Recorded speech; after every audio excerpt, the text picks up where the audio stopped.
Hi, this is Peter Tosto. I'm with Classworx, and we are joined today by Patrick Bertagna from GTX Corp. Classworx provides interviews and discussions with presidents and CEOs of different companies. Typically, they're publicly traded. Patrick's company trades under the symbol GTXO. I want to welcome Patrick to our show today. It'll be available later on YouTube as well. And just want to invite Patrick. Hi, Patrick. How are you today? Good, Peter. Thanks. How are you? Good. Without, I want to just, how was your 4th of July? How was your celebration of our independence? Wonderful. It's always, this is one of my favorite holidays, this and Thanksgiving. So it was great. Went down to the beach, saw lots of great fireworks, spent time with family, friends, and it was a wonderful weekend. That's really, really nice. So one of the things I've been doing some research and looking at the company the last couple of weeks, and I've really was reviewing some documents this morning too. You guys had a heck of a first quarter over last year, huh? Yes. Yeah. Q1 2021 was really good. 2020, we're just going into the whole pandemic during Q1, and there was just a lot of scrambling going on. A lot of unknowns, but we were able to transition very quickly into the second and third quarter of 2020 and really expand our health and safety line. And that carried forward into 2021. We are still here in the US experiencing a lot of COVID issues all the way up until January and February, really almost until March, when the vaccine started becoming a little bit more widely available. So our business was still, on the PPE side, was still very strong, and especially on the testing. We're shipping a tremendous amount of antibody tests. So that, you touching on what's happened in the past year, you guys have been around for quite some time. You can get into that. Give us an overview, the viewers an overview of GTX Corp as a whole, as far as your product line and your technology. Certainly. Well, as the screen behind me says, we're predominantly a health and safety provider, but we specialize in wearable technology. Our roots are come out of wearable tech, and really with a main focus of track and trace, tracking, monitoring, and location-based services. We cover a pretty wide array of target audiences, but we're best known for our flagship product, which is called the GPS Smart Sole. So it's an orthotic insole with a GPS and cellular tracking device inside of it. It's the world's first invisible tracking device, and it's predominantly designed for people with cognitive memory disorders, such as Alzheimer's, dementia, autism, traumatic brain injury, Down syndrome, so forth. Most of these people have a couple of things in common. One is they have a tendency to get disoriented and lost, and do not have the cognitive skills to get themselves back to safety. So a child with autism doesn't know how to stop a stranger and say, "Excuse me, I'm kind of lost. Can you get me back to 123 South Main Street, which is my house?" Same thing with a senior with Alzheimer's or dementia. The second thing, so they need some kind of an oversight, some kind of remote way of being tracked and monitored by loved ones or professional caregivers. And the second common denominator is that they're very adverse and afraid, for lack of better words, of anything new and foreign. So putting something on their wrist or around their neck or around their ankle or anywhere on them, or even asking them to remember to bring something with them when they leave the house, it's just not going to happen. So our flagship product, the GPS Smart Soles, are designed to be completely invisible, seamless. The wearer doesn't even know that they're on them. And but one thing's for sure is when they leave their house and put their shoes on, that a caregiver will be able to track them remotely through any internet connected device. So Patrick, that being said, before this person becomes your customer, what's their basic feeling before they become your customer, knowing that their loved one could get lost? What's the feeling that they typically have? That's a really fascinating question, and hopefully I'm not going to spend too much time on it, but I could spend hours on it. What we find is that a lot of the caregivers, especially family members, are first in denial. It's very hard for them to completely. I mean, unless it's a child with autism. Obviously, parents with a child with autism, it's a very different. That's a very different situation. But with Alzheimer's dementia, so you first have a little bit of denial. Oh, grandma or my wife or my uncle or whatever doesn't have, they're just getting a little old and forgetful. So typically what happens is there's a family get together. The holidays is a perfect one because a lot of people don't see their elderly family members. They see them in the summertime, 4th of July, Memorial Day or something like that. Then they don't see them again until Thanksgiving or Christmas. And then they notice, wow, something's really changed profoundly with my loved one, with my grandpa or my great aunt or my wife or whoever. And then the family members start to discuss it, and then they start looking it up on the internet. And they start, trying to become experts. Usually, what happens is there's a little bit of a denial. There's a little bit of a, it's not going to be that bad. It's going to get better. But then something major happens, and a person goes missing. And it's all hands on deck, and everybody in the family starts driving around the neighborhood looking for whomever. And that's when the reality sets in that there's a problem. And then usually the decision process is pretty quick from then on out. So someone could be, we've analyzed our analytics on our website. We'll see people that'll come to our website 2 times a month for 6 months. And then all of a sudden they'll place an order and spend an extra $50 to have it FedEx next day air. So that kind of tells us that obviously something triggered their decision. They were thinking, they're contemplating, they're doing their due diligence, they're reviewing, they're reading. We post a lot of articles on our website, so it's a good place for information. And then all of a sudden, boom, they buy and they want to buy it right away. So that's a pretty big tell that, usually it's some kind of a not tragic, but traumatic event that happens and takes place, and then the family rallies around and decides they've got to do something. So it's interesting. So really, prior to them getting this, there's a lot of anxiety, probably a lot of fear of what could happen. And then after they get the product and they have it, there's got to be a sense, in my opinion, because I know family members with Alzheimer's, where you have a sense of relief knowing that, they're going to be able to be located, or there's a GPS basically on them, and it's got to create a sense of relaxation, at least a lower lack of fear and anxiety for the person. Now, if you eliminate all of the people that you described, the Alzheimer's and children with autism, this is still something that, I'm a father. I could have my child still wear this, just if I wanted to know where they were, if we're in a park or we're out and they do run around. Certainly. I mean, the technology is not limited to just people with cognitive disorders, but there's other technologies, and we provide them. We have a phone app. We have an app that can go on your phone, any Android or iOS phone, and we use that for typically to track employees, to track family members such as children, spouses. When I say track, it's more to know what their whereabouts. But those people always have their phone on. If you have a 12-year-old child, he's going to have, or a 14-year-old child, they're going to have their phone on them at all times. So you don't need to put an insole inside their shoe. You could just get an app from us, and it's $5 a month.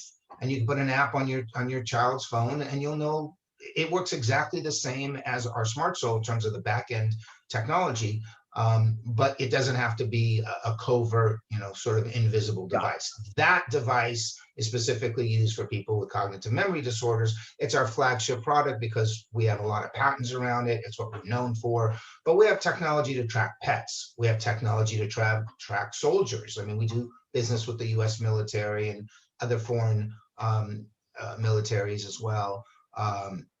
We do business with the police department and fire department, Secret Service. So we have technology to track and monitor different audiences, but this one is the big one because we're the only we're the only game in town. I mean, if you want to track someone with Alzheimer's, you cannot put a watch on them, something around their neck, something around their belt buckle. It's just not, they're not going to keep it. They're going to rip it right off of them and throw it away. But you've touched on a few things too, and I wanted to ask you about. So as far as getting customers, GTX Corp getting customers, you mentioned that people can go right to the website, and you've mentioned people do go to the website and then they all of a sudden they want it tomorrow. Is that the place to go to buy your products? And if you're a retail customer, is that where you go? And if you want to, do you guys have resellers of your products from a wholesale standpoint as far as the growth of the company goes? Of course, yeah. We're pretty, for a small company, we're pretty diverse in terms of our selling approach. We sell both B2B and B2C, so directly to consumers and to businesses. And we sell both domestically and international. We actually have customers in over 35 countries worldwide. We have distributors throughout North America, Europe, parts of Africa, parts of Asia. So we have a pretty good global distribution footprint. We don't do a lot with the retailers. Reason being that these products are somewhat, they're just not retail friendly, because you have to buy them and then buy a service plan. So the only retailers that could really be effective are retailers that sell products that are similar, such as cell phones. So we're working with some of the larger carriers. We work real closely with Telefonica, based out of Europe. We work closely with Verizon here in the US. So we're looking to introduce our products through their retail channels. But again, even though our market of people with cognitive disorders is 100 million worldwide, it's still small compared to the number of people that can potentially buy a cell phone. So the telcos out there want to sell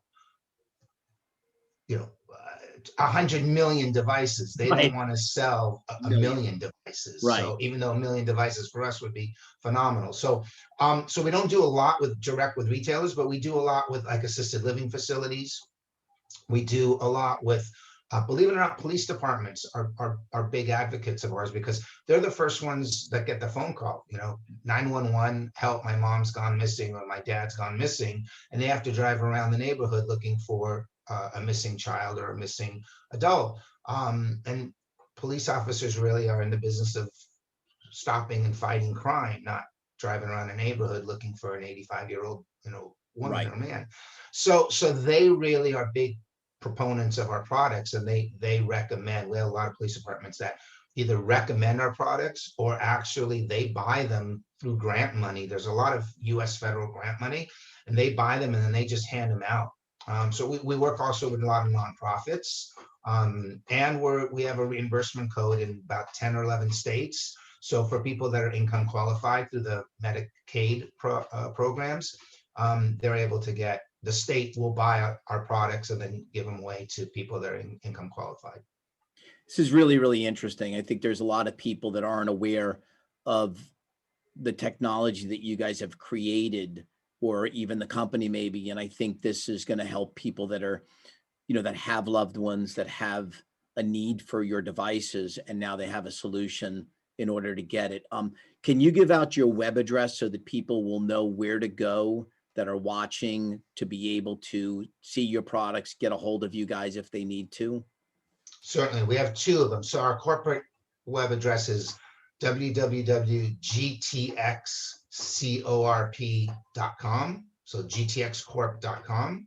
And then we also have gpssmartsole.com. So that's all one word, gpssmartsole.com. I also would like to, we talked about your previous quarter and what led to that with this past year. Where are you guys going over the next, let's say, 12 to 18 months with the company? Is there anything you want to share with the viewers as far as where you guys are going? So post-pandemic, we're seeing a very significant uptick in interest in track and trace technology. Everybody wants to know where something or someone is. So we're looking at a couple of different areas. Obviously, stay in our core lane, which is expand our smart soul business and all of our wearables for humans. We're looking at the pet market. I think a lot of people want to be able to start tracking their pets, and technology is becoming affordable and small enough that it makes a lot of sense. There's been pet trackers out there. I mean, we're not groundbreaking on this, but we're doing some things that are a little bit different in terms of the price and the size and battery consumption. We're also looking at biometrics. It's something we've been looking at for the last couple of years, and we really want to meld the tracking and the overall health and well-being of a person. We see overlooking the horizon line, we see that that's really the future. Not only where's grandma or where's my child or even where's my pet, but how are they doing? Same with my employer. Where are my employees? How are they doing? And we're coming out.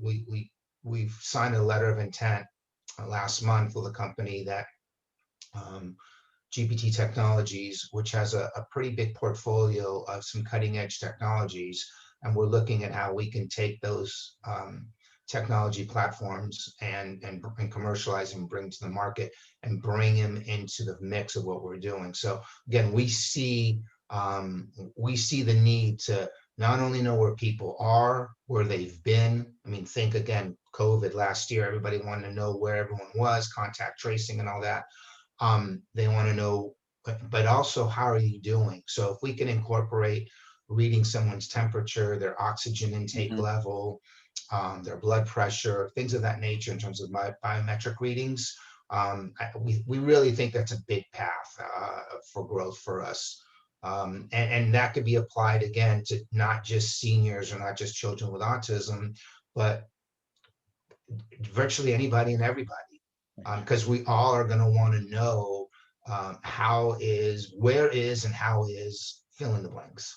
Right, right. So the upside of your particular GTX Corp, stock symbol GTXO, how much upside is there from the company standpoint? You know, whether you're a customer who's looking for new products that you guys are developing, and from a shareholder who is looking at the company, what type of upside is there as far as revenues go in this marketplace, you know, as a whole? I mean, it seems like it's a very large market, and it seems like it's obviously global, and you guys aren't refrained from operating outside of the United States, which you just said. So there's a lot of room here, I guess. Certainly. Like I mentioned, just the cognitive memory disorder market alone is about 100 million people worldwide today, expected to grow to close to 300 million over the next 20 years or so. So, you know, compared to a 7 billion population, 100 million is not, it's not earth shattering, but it's for a niche market, it's still pretty big. And we're not limited to, this is not something that's just, you know, people with Alzheimer's don't just live in Queens or in Austin, Texas. You know, they exist everywhere. The rule of thumb for the audience is about take any country and 1 to 1.5% of their population, and sometimes as high as 2%, will fall into that category. So when you look at That's a lot of the people. Great Britain, they have a population of 60, 70 million. They have about 1 million people with Alzheimer's. If you look at Germany, they have a population of 70, 75 million. They have about 1.5 million people with Alzheimer's. If you look in this country, the population of 330 million, just with Alzheimer's alone, we're about 6 or 7 million. So it's a couple of percent, and you can go country by country by country. So whether it's a small country or big country, it's 1 to 2% of the population has a cognitive memory disorder. Now, when you throw in the whole biometrics thing, we can expand way beyond just 1 or 2% of the population. So I think there's tremendous room for growth. You know, obviously everything's been recalibrated since last year. Supply chains have been disrupted.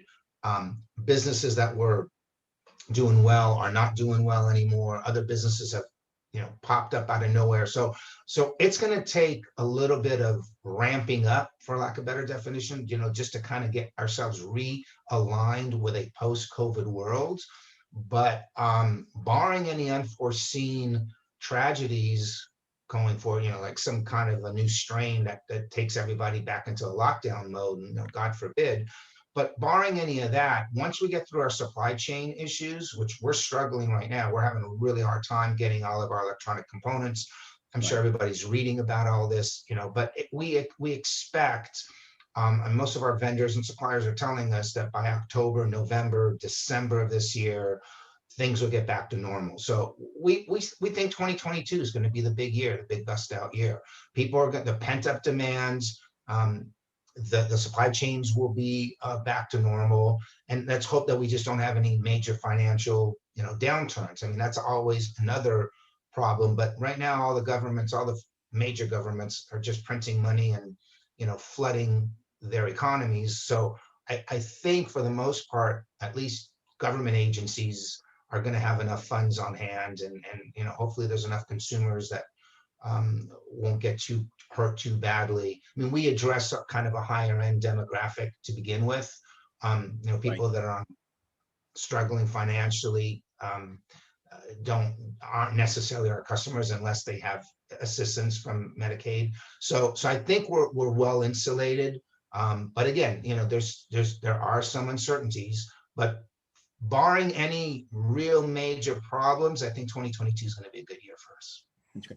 And Patrick, before we go, if there's a few main things that you want to get out there that I haven't covered, either to customers or to shareholders, or possibly, I was thinking about this as you were talking, if, we've done other interviews, and what happens is sometimes someone views the video later and there's a person out there who thinks, okay, wait a minute, I could really help this company. I've got a need for their products in another market.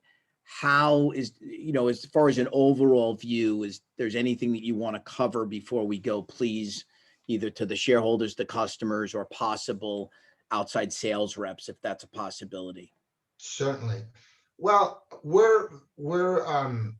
believe in a holistic approach to the marketplace and having partnerships. We don't think that we're not on an island by ourselves. And I mean, there's a lot of companies that operate under the, not invented here syndrome. They don't want to hear from anybody else with ideas unless it came from their internal sources. For us, it's a total opposite. We have partners, customers on 6 continents, vendors, suppliers, shareholders. We have shareholders in Europe. We have partners in Europe. We have manufacturing in Europe. I mean, we've made products in Germany. We have distribution across most of Europe. We still work in Asia, but we're tapering back. We're very pro made in America. So our new 4G Cat M1 insoles are going to be made here in the US. So we're very proud of that. A lot of our PPE products, a lot of our health and safety products were made here in the US during the pandemic. We really cut ourselves off of the China supply chain for a lot of reasons. So we welcome partnerships across the board. We're a small publicly traded company. So, we're always looking at potential acquisitions. We're always looking at joint ventures. We're always looking at ways to grow the company, both organically and through, like I said, through corporate structures. And in terms of our customers, we're in the where is business, is like I like to say. Where is fill in the blank? Where's my wife? Where's my mom? Where's my child? Where's my employee? Where's my pet? Where is my package? I mean, that's another thing that we're going to go into this year and next year is developing technology to track packages. Everybody today wants to just push a button and have something delivered to them instantaneously. And Amazon approved that model. They're buying and spending a lot of money on drones. I mean, eventually we're going to be driving down the freeway in a traffic jam, and you're going to order a pizza and a drone's going to deliver it to you. I mean, these things are going to happen. And we want to be there. We want to be part of that, tracking, tracing, monitoring. If someone's going to order a pizza on the freeway, you're going to want to know that pizza's staying hot. So to us, it's like a biometric. right? Make sure that pizza's warm, make sure that it didn't get poisoned, and make sure that it's going to get to your, wherever you are stuck on the freeway at this right time.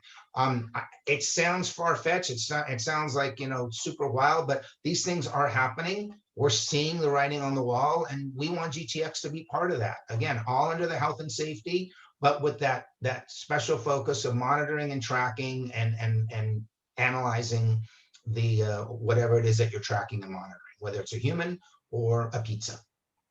Patrick, what you just said is really fascinating, because I've been around for a little while, and the things that I've seen developed over the last 20 years that we thought 20 years prior would never happen. And now you're describing the future now, and it's going to end up happening, what you just described. And I think that's the thing that people need to understand when they're looking at companies like yourself, that this is going to happen whether we believe it or not. Look at Zoom, right? We're on Zoom, we're doing this. A year and a half ago, people wouldn't have thought of doing this. This is the new norm. This is where we are. It's not going to go away. It's only going to become more and more, whether you accept it or not, it's going to stay. And I really think and appreciate you joining us today and explaining where you've been, where you are now, and where you're going. And I think that's very insightful to everyone. As far as going to the website and purchasing products that you were describing, people can just go to gtxcorp.com, see the products there, and if they need anything, they can order it right online and check out online as well. Yeah, you can order. Yeah, we have a full e-commerce store. So if you're buying onesie twosies, if you want to buy wholesale, you just an email info@gtxcorp.com. Someone from our business development department will contact you. I mean, we are equal opportunity sellers. So if you want to buy one of something, we'll sell it to you. And if you want to buy 100,000 of something, we'll figure out a way to sell that to you as well. Like I said, we do business with the U.S. military. We do business with nonprofits. We do business with police and fire departments. We do business with assisted living facilities. We do business with a handful of retailers, and we do business directly to consumer. So we are very equipped to handle, bring it on. We're here. We also do custom work. So if you're looking to have, leverage our technology and our intellectual property, and that's another thing we didn't really talk about, but we have a pretty decent size intellectual property portfolio. We've licensed a lot of our IP out over the years. And so we have a lot of experience and expertise and core competencies. So we're always looking at custom work, I guess. We don't want to really start anything from scratch, but we'll leverage 70–80% of what we have. And that's what we tell a lot of customers. If we've got 80% of what you have, we'll make that last 20% fit your specific needs. If you're looking for something and we don't even have at least 50 or 60% of it, it's going to cost too much, take too much. Right. That's not who we are. We're not tinkerers in a garage that will make onesie twosies of something. But we will take our core platform and then make some adjustments and modifications to it. So yeah, off the shelf products. And like the military, when they came to us, they said, look, if you can do this for seniors, this is what we're looking to do in the field. And we developed a custom product for them, but it was rooted in our core basic technology and IP portfolio. Right. Got it. Patrick, thanks a lot for joining us today. And I look forward to, hearing from you again, maybe in a couple of months, do this again, or whenever something relevant is out there that you want to get out to the public and let people learn about. Is there, if we're good, is there anything else? I want you to make sure that if you do want to go into anything else, that you have the time to do it. Well, lastly, I was going to say thank you. I really appreciate the opportunity, and thanks everyone in the audience for listening. And I'm going to close it off with just saying we are a for-profit with purpose company. It's really important to us. We believe in what we do. We're highly committed to what we do, but what we do has to bring some purpose and some value to the global community. That is something, we don't want to build technology that will not have some kind of humanitarian benefit out there. So everything we did last year with our PPE and everything we've done prior and everything we're going to do going forward, like I said, has to fall under this health and safety. So it's got to be technology, but it's got to provide an ultimate well-being, human purpose Right. and value. I really appreciate you saying that. I think that's important too. And it keeps the core vision of a company on track, and, you know, a certain type of vision to stay focused on as you move forward, knowing who you are. And it's good that you're letting other people know who you are as well. Again, we were joined by Patrick Bertagna today, and the company is GTX Corp. Their stock symbol is GTXO. I will let you guys know that anytime I've had to get a hold of Patrick, it's been very quick responses from him and his team.